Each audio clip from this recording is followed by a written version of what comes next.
All right, so go ahead and tell us who you are and what you do. My name's Sarah Carr, and I work as a social worker. Where are you from originally, Sarah? I'm originally born and raised from Marion, Ohio. So go ahead and tell us a little bit about your childhood and how you were raised.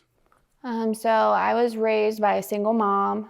So I had two siblings. I had an older sister and a younger brother. I don't want to say that my dad wasn't around, because he was, but it wasn't. My dad was around more financially than supportive, like. Since I've gotten older, our relationship has definitely gotten a lot better. We talk a lot more than what we did then, but when it came to like sporting events or being there at like any important events in my life, it was always just my mom. So what made you want to get into social work? I got into social work mostly because there was struggles like within my life that I decided I wanted to help people to work through some of the similar things. What kind of struggles are you referring to? So when I was 22, I had gotten into a relationship with somebody, and then I found out I was pregnant, and the relationship was really rocky, and it was abusive. And he struggled with his mental health. He struggled with addiction. There was a lot of things going on. At one point, he was incarcerated, and we did not live together. And when he got out of jail, I decided I wanted to make this work for my son. And so he moved back in with me. And I want to like be clear that I don't want to throw like any dirt on his name, and because I think even when people struggle with mental health, like it doesn't define them as a person. And so like the things that he did, I don't want it to seem like I'm bad mouthing him in any way. But when he moved back in with me, 10 days after he moved back in with me, so it would have been December 23rd of 2015, I woke up and he had like went through my phone and thought that I was cheating on him, and there was just a lot of things that he thought, and so it started a whole fight and it got physical. I was basically like held hostage in the house because he wouldn't let me leave. I kept trying to grab my keys, I'd get thrown on the ground, punched. I wasn't allowed to leave, and then at one point finally he was just leave. And so I grabbed my keys and I ran out the door, and the first place I ran was my best friend's house. Well, because it's my best friend, I just walk into her house. So she wasn't home, but her mom was there, and as soon as I walked in the door and she seen me, she knew like what had happened. And so she had called the police, and the police come, they take like the report. And since I was pregnant, I was 6 months pregnant at the time, they advised me to go to the hospital to be evaluated to make sure that the baby was okay. So at the time, like my best friend was pregnant at the same time, so she would have been 8 months pregnant and I would have been 6 months pregnant. So she had already came home and she was at the hospital with me, and I just like had this feeling in my stomach like something was like really wrong, not with the baby necessarily, just something was wrong. And I decided like we were gonna leave the hospital. The baby was fine, so we left the hospital, and I was like, we're gonna go back to my house. And I asked my friend, her name's Kinsey. So I asked my friend Kinsey, I'm like, can you go in the house, make sure that he's not here anymore? Because I obviously didn't want to go in the house to get clothes or anything if he was still there. So she goes in the house, she goes around the house, and she's like, he's not here. So I go in and I start like grabbing clothes and stuff because I was going to pack it back and just go stay with her. And right before we were about to leave the house, she's like, should I have checked the basement? And I was like, maybe. And so I'm standing at our front door and I hear Kinsey scream my name, and it was just like the scream was, I knew something was wrong. And so I come running down the basement stairs and we find John down there, and he had died from suicide. So Like, my reaction was like trying to get him help as fast as I possibly could. So I'm like screaming, like, go get a phone, call 911. I like attempted to give CPR, and there was just nothing that we could do. So when I was 6 months pregnant, now I lost the father of my child, and I knew I was going to be a single mom. From then, I like went on a really dark path because like my mental health was eating at me. I felt a lot of guilt. The what ifs ate at me, like if I would have done this or if I wouldn't have left, he'd still be here. And I had the only thing that kept me going was that I was pregnant with my son. And then after I had him, I learned that I could like shut down my feelings and like feel numb to everything by using drugs. So that led me on a road of addiction because I didn't want to feel any of that pain that I'd felt. And so both me and my best friend Kinsey struggled with our addiction for a long time. And then it was like probably 2 years later, I decided that I was going to go to rehab. And in rehab, you learn you have to change person, place, and thing. So I knew I had to set boundaries with my best friend because she hadn't been clean at the time. And that was one of the hardest things because she was my best friend. She had went through this whole experience with me, and she was a person I could talk to that understood everything that happened that day. And so I set boundaries with her, but we still would hang out. It'd be more like in a public place, or like taking our kids to do something because again, we both had boys and they were only 2 months apart. So, and then a few years later, Kinsey lost her battle to addiction, and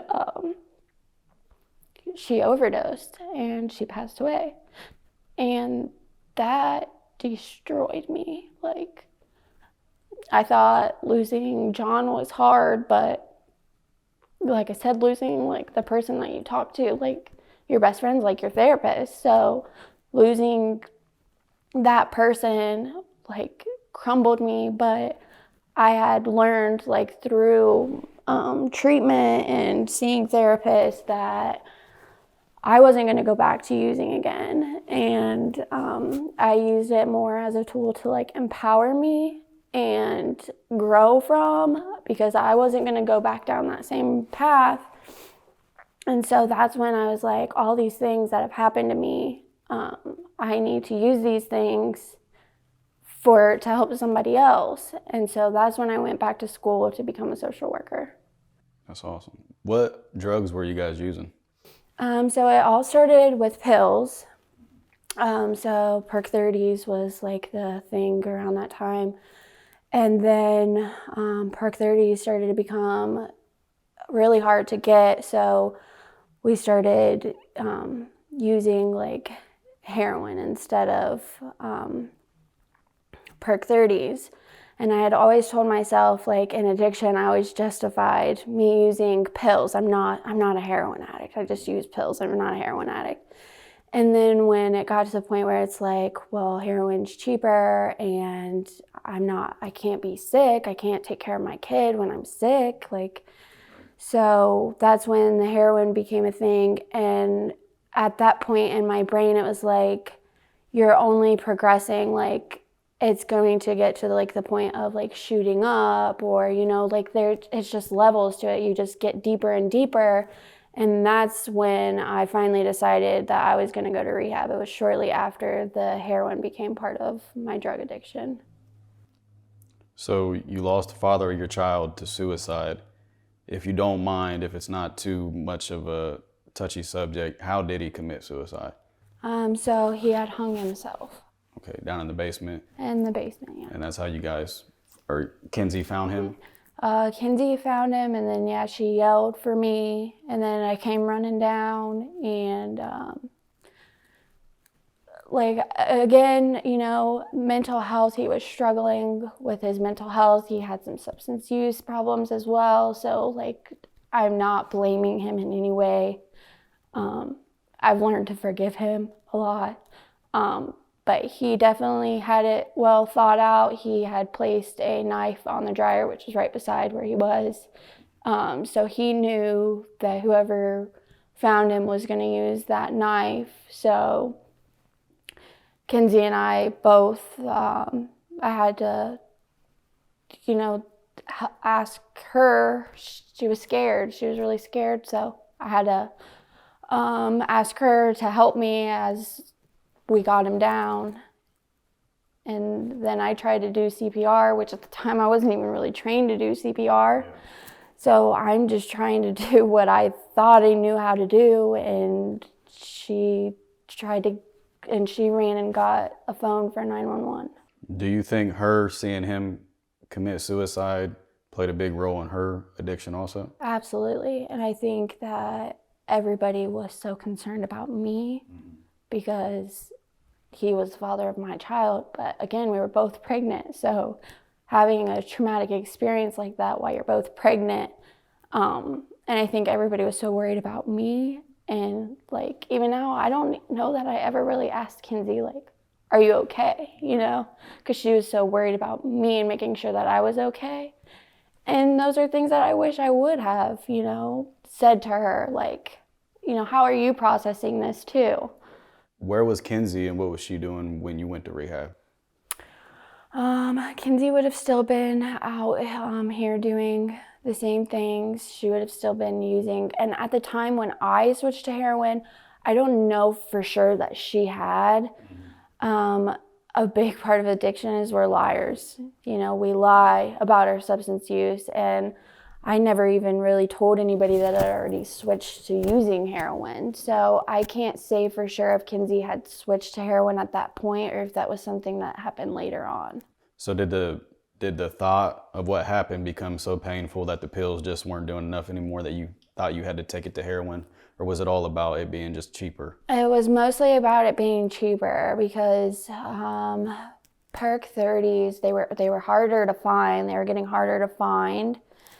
And they cost so much. So like the amount, like you could get a Perk 30 for $35 to $40 a pill. Yeah. And at that point in my addiction, I needed multiple. Whereas a bag of heroin, you could get a 20 bag, like $20 worth of heroin, and that would be equal to multiple Perk 30s. So it was more about it being cheaper and easier to find too.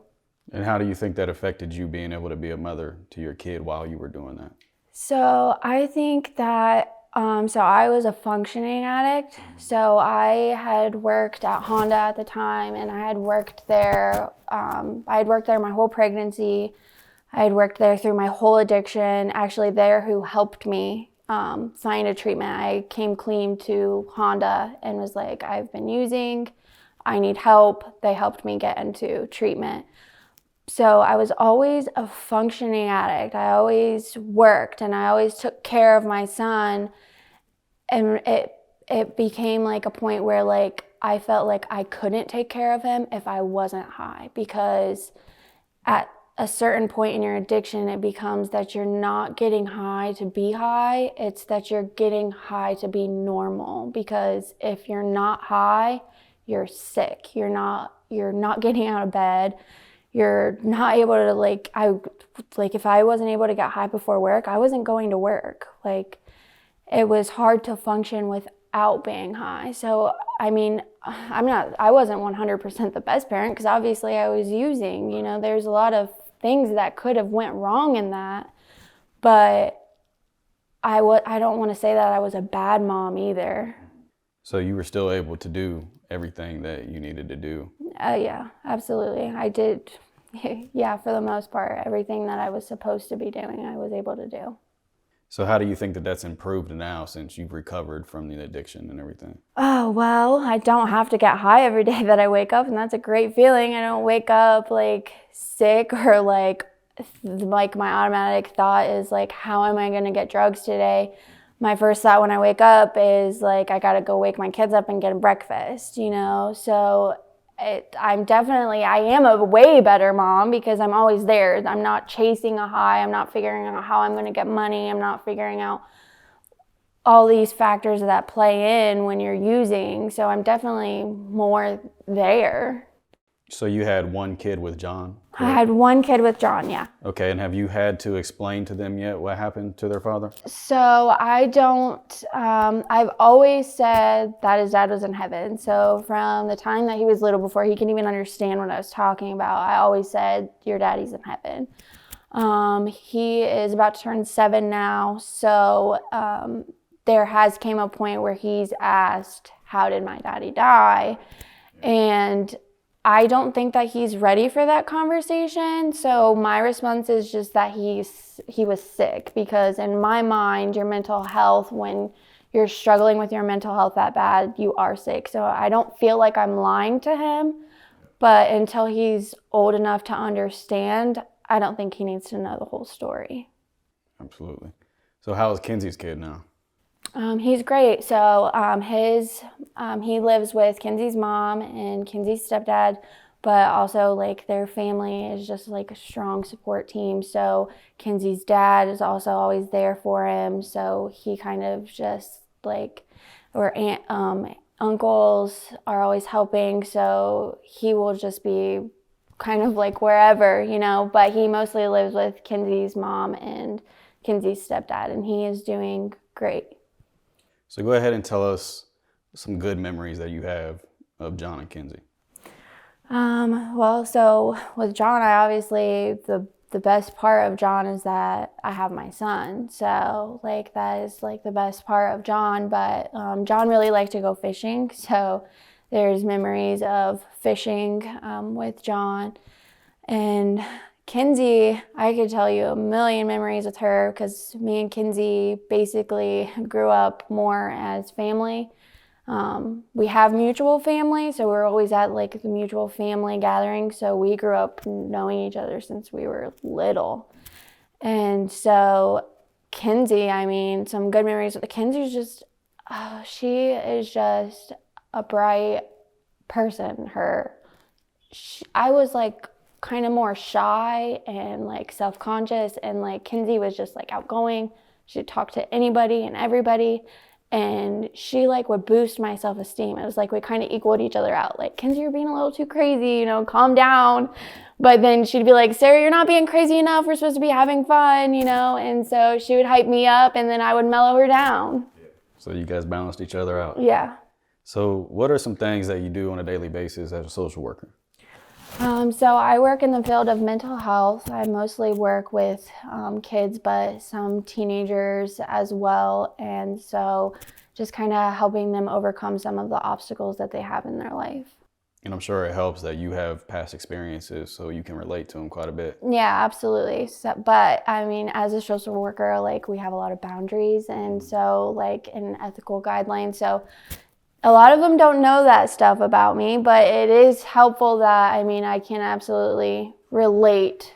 So tell us a little bit about your life now as far as family, hobbies. We know you're a social worker, so family, hobbies, stuff like that. So I live with my boyfriend. We've been together for 2 years now. So I live with him, and then we have 4 kids. Between him and I, we have 4 kids in the house. So there's 2 girls and 2 boys. And a lot of the time, most of our time goes to their sports or things that they need for school, because they're all involved in sports. So we went from football to wrestling, and then we're going to start softball and baseball. So just so people who watch this know, you did talk to John and Kenzie's family, and how did they feel about it when you brought the idea to them? So Kenzie's mom is 100% supportive of us talking about anything that had took place. And as well with John's mom and John's sister, I did talk to them as well. I wanted them to hear it from me first. I don't want a video out there of me talking about sensitive topics before they know about it. And they were all very supportive. The main goal is really like letting people know that maybe you're not alone and that your mental health is important. And if you need help, just reach out to anybody and ask for help. The main point I'm going to push and push and push is that if you need help, whether it is for addiction or mental health, and a lot of times there's an underlying mental health issue that leads to the addiction. So if you need help, please utilize the resources, or even if that's reaching out to me, I mean, I can help try to put you into like contact with somebody that can help you.